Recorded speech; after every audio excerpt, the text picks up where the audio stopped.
Mga kabunyog, mga kababayan, magandang araw po sa inyong lahat. Welcome po sa isa na namang episode ng Talakayan natin dito po sa ating mga bagong social media platforms. Attorney Enzo Bunyo. Napapanood rin po tayo sa isa ko pang social media platform, ang Informador Meta or Facebook page. Sa mga hindi pa po naka-follow sa Informador Meta or Facebook page, follow na po kayo. Kung hindi pa po kayo nakasubscribe sa Attorney Enzo Bunyog YouTube channel natin, subscribe na po kayo. Mga kabunyog, ha? Ang pagkakaiba dito sa social media platforms natin na to, mahaba-haba ang talakayan natin. Um, medyo hindi lang isang issue ang dinidiscuss natin. Tulad ngayon, pag-uusapan natin tong itong si Robin Hood Padilla sumausaw na naman sa issue kay Cabral. Sumausaw na naman itong si Padilla. Ano bang sinabi niya? Pag-usapan natin mamaya. O ito pa. Yung ethics case ni Cheese. Ethics case laban kay Cheese. Hindi umuusad. Ano bang ginagawa ng Senado? 75 days na. 75 days na mula nang i-file ito. Walang nangyayari. Anong nangyayari ba dyan sa Senado? At ito, pag-usapan din natin itong itong si Guanzon, kung ano-anong sinasabi sa hamon ni Attorney Falses na debate. O ngayon, nang nakikita yatang napapahiya si Guanzon kasi hindi kayang ayaw patulan si Attorney Falses. O ngayon, on the rescue si Kiko Barsaga, siya na lang daw. Mga kabunyog, mga kabayan, sige, pag-usapan natin to. Itong si Robin Hood Padilla, dito sa pangyayari kay dating DPWH Undersecretary Catalina Cabral, ayan, sumausaw si Padilla. Mga kabunyog, sabi ni Robin Hood Padilla, ang sabi niya, wag na daw pag-usapan yang kay itong nangyari kay Catalina Cabral. Kala mo naman itong si Padilla, napaka anong tao, righteous. Sabi ni Robin Padilla kasi, igalang daw yung tradisyon, ugali ng mga Pilipino na kapag may namamatayan, ginagalang, hindi pinag-uusapan. Yan yung ni Robin Padilla, mga kabunyog, mga kababayan. Ang inaano niya, igalang daw. Igalang daw itong pamilya, pagdadalamhati ng pamilya, kaya wag na daw yung pag-usapan, yung tungkol sa nangyari kay dating DPWH Undersecretary Cabral. Sa totoo lang, iba kasi itong pangyayari kay dating DPWH Undersecretary Cabral. Unang-una, hindi naman ordinaryo yung pagkamatay niya . Hindi ordinaryo yung pagkamatay niya. Saka hindi rin kasi ordinaryong tao si Yussi Cabral. At nangyari pa yung pagkamatay niya sa sitwasyon na mayroon tayong investigasyon na sinasagawa ang ating bansa, lalo na dito sa mga anomalya nga dito sa flood control, kung saan nababanggit ang kanyang pangalan bilang isa sa mga nadadawit. Kaya nangyari pa itong pagkamatay niya sa mainit na yan na sitwasyon. Kaya hindi naman hindi mapipigilan ang media, hindi mapipigilan ang social media, hindi mapipigilan ang publiko na pag-usapan yan. Hindi dahil sa hindi ginagalang, hindi nire-respeto ang nangyari sa pamilya ni dating DPWH Undersecretary Yussi Cabral, hindi pagrespeto yan, kundi talaga namang hindi maiiwasan na pag-usapan yan. Siyempre, ang masama lang kung binabastos si Yussi Cabral. Ang masama lang kung halimbawa sa panahong ito ng kanyang pagkamatay ay minumura siya, no? Hindi naman ginagawa yan. Hindi naman yan. Siguro gagawa niyan. Pero tayo at ang mga mamamayan nagre-react lang, ano, pinag-uusapan lang, pero hindi naman binabastos. Hindi naman hindi naman nag-aakusa kay dating DPWH Yusek Cabral ng kung ano-ano. Hmm? Siyempre, 'pag nakalipas na siguro yung panahon ng pagdadalamhati ng pamilya, saka yan pag-uusapan. Pero yung kung sabihin na 'wag na munang pag-usapan si Yusek Cabral, igalang yung pamilya, hindi, mahirap yan. Kasi unang-una, hindi naman ordinaryong tao si Yusek Cabral at nasasangkot siya dito sa controversial na issue na ito ng mga anomalya sa flood control na napakainit na pangyari sa ating bansa. At namatay pa siya sa isang hindi ordinaryong sirkumstansya. Kaya napakaano naman ito ni Robin Padilla para sabihin niyang wag daw pag-usapan si Yusek Cabral. Hindi mo mapipigilan yan. Hmm? At ang importante, hindi naman binabastos. Yun naman ang kailangan doon. Yung pagrespeto, wag bastusin si Yusek Cabral. At igalang ang kanyang irespeto ang kanyang pamilya. Sa bagay na yon, siguro ang gumagawa lang naman diyan DDS. Siguro ang gumagawa lang naman yan DDS. Pero yung mainstream media at yung mga responsable naman sa social media, dinidiscuss natin to, pinag-uusapan natin, pero hindi para i-disrespect. Hindi para i-disrespect yung namatay. Hindi para i-disrespect yung pamilya. Hindi yun. Ito naman si Robin Padilla, biglang sasawsaw. Akala mo naman napaka-righteous niya. Kasi ang sinasabi ni Robin Padilla, igalang daw ang pagdadalamhati ng pamilya. Ay, walang problema doon. Ginagalang naman yun. Kaya lang, yung sabihin na parang hindi na yan pag-usapan, hindi, mahirap naman yun. Katulad din ng yang nangyari na yung issue tungkol sa autopsy.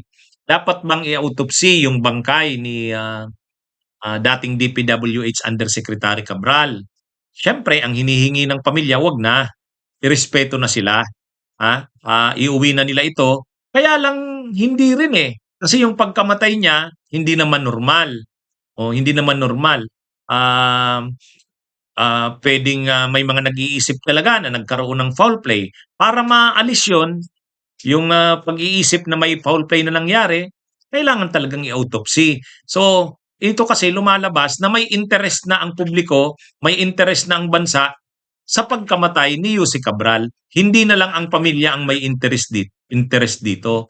Kaya yan yung mga bagay na minsan may sinasabi tayo na irespeto ang privacy, irespeto yung mga bagay na ganyan. Pero mayroon kasing pangyayari din na kailangan din nating i-consider yung interest ng publiko, yung public interest na involved sa pangyayari. Katulad nito.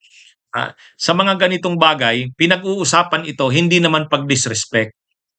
Inautopsy yung bangkay, hindi naman pag-disrespect, kundi dahil may malaking interest ng publiko na involved dito. So hindi na lang ito interest na gusto ng pamilya. Ibang bagay, ibang kaso ito at ibang klasing tao si Yusek Cabral. Hindi siya ordinaryong tao. Kumbaga ano siya, kilalang tao siya at nai-involve siya dito sa napakalaking kontrobersya sa ating bansa. Yun yung minsan kailangan ding i-konsidera. Ito namang si Robin Padilla, biglang sasawsaw, akala mo naman ano siya, righteous. Sasawsaw pa itong si Robin Padilla, hindi man lang pinag-isipan. May malang. Ano yun? May malang, may masabi lang. Anyway, hayaan na natin yan si Padilla. Mga kabunyog, isa pang kapansin-pansin, yung isinampang ethics complaint laban kay Senador Chis Escudero, hindi umuusad.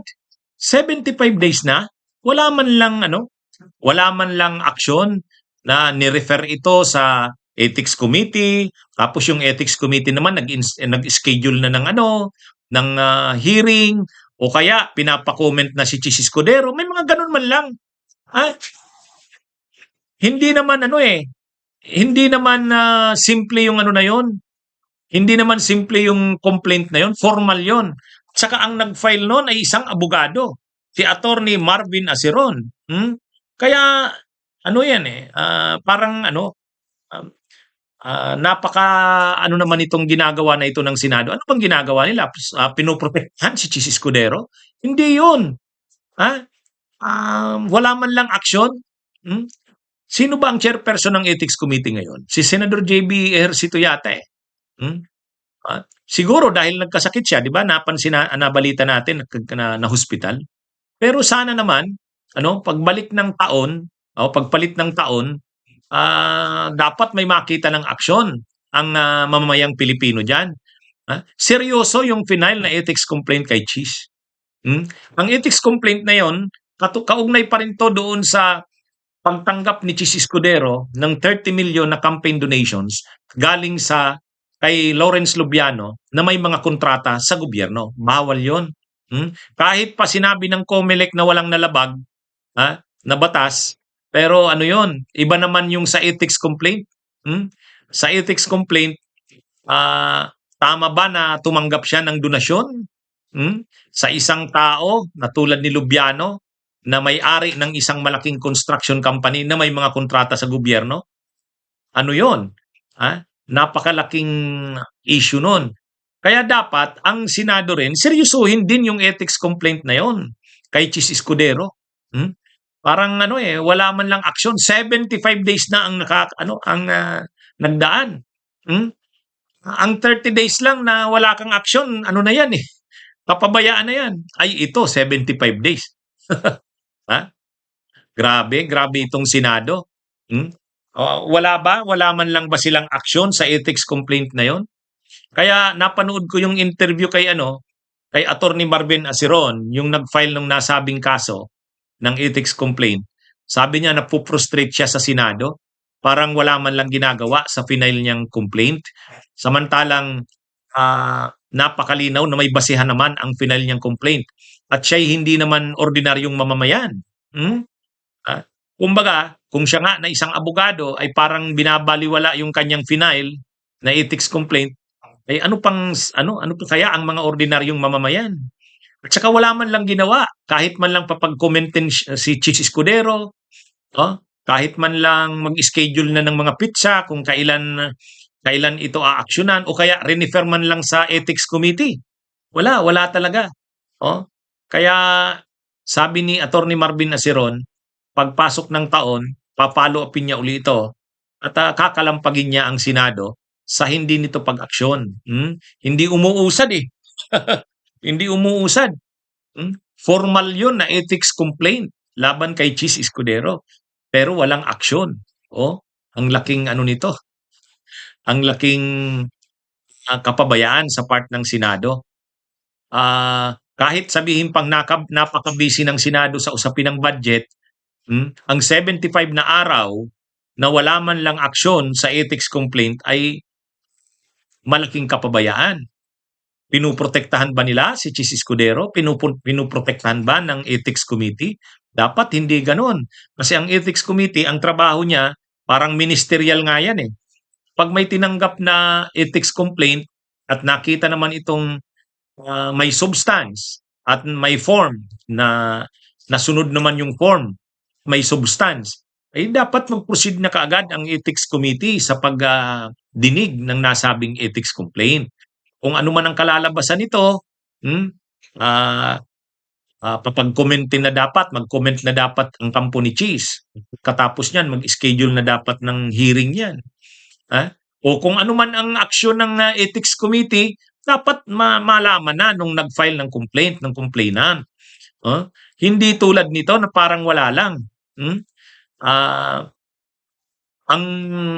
Ang mga senador ay inaasahan na susunod sa ethical na standards ng pagiging public official at ng pagiging senador. Ay ang ginawa na yun ni Chis Escudero, unethical talaga yun.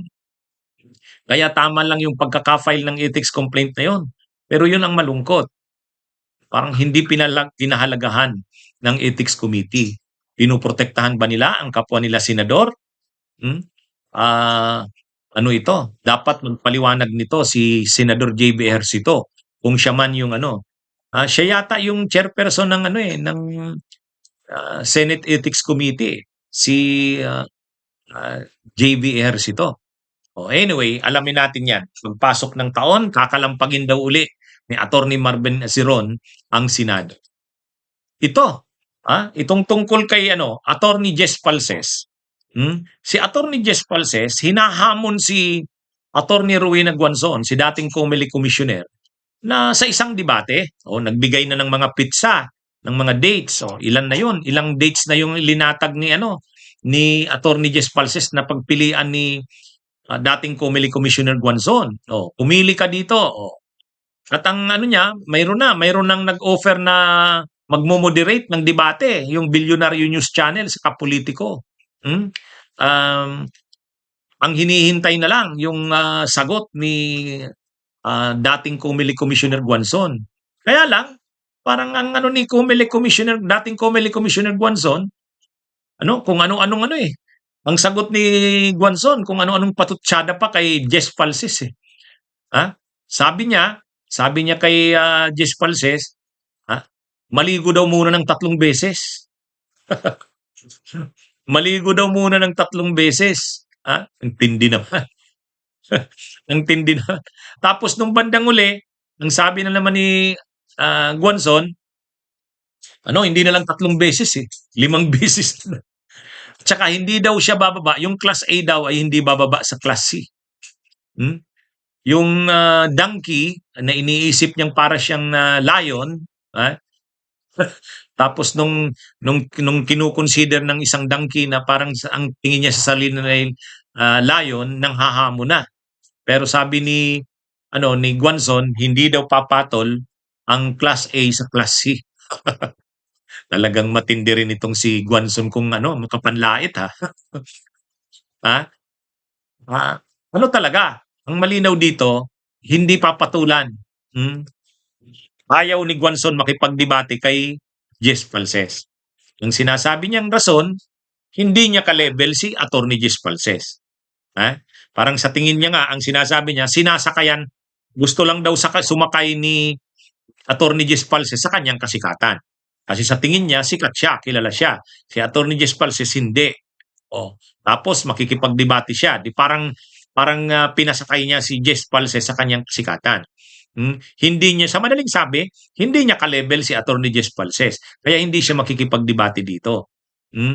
Ngayon, biglang pasok naman sa eksena ngayon itong si Barsaga, si Kiko Barsaga. Sabi ni Kiko Barsaga, kung ayaw ni dating COMELEC Commissioner Guanzon makipagdebate kay Attorney Jess Falces, sabi niya, siya daw, willing daw siyang makipagdebate. Si Jess Falces naman, pumayag, open siya. Sabi niya, sige, okay ako kay kay Kiko Barsaga. Sige, mag-coordinate ka ng schedule mo sa Bilyonaryo News Channel. Anyway, mga kabunyog, mga kababayan, itong mga hamunan na ito ng debate, parang nagiging matindi na itong mga hamunan ng mga ito. Si Jess Falces ngayon, ang daming kalaban. Kalaban niya rin si Libayan. Yung attorney na vlogger, si Libayan, mahilig din makipagdebate. Ngayon, hinahamon din ni Jess Falces ng debate 'yon. Kasi sabi ni Libayan, ito daw si Jess Falces ay naka-payroll kay Risa Hontiveros. Mayroon daw siyang reliable source na itong si Jess Falces ay naka-payroll. Bayaran ni Risa Hontiveros. Kaya ang hamon naman ni Jess Falces kay Libayan, magdebate daw sila. Magdebate daw sila ni Libayan. Ipakita daw ni Libayan yung kanyang preba na siya nga'y bayad. O kaya naka-payroll ni kay Risa Hontiveros. Anyway, matindi itong mga hamunan na ito, mga kabunyog, mga kabay.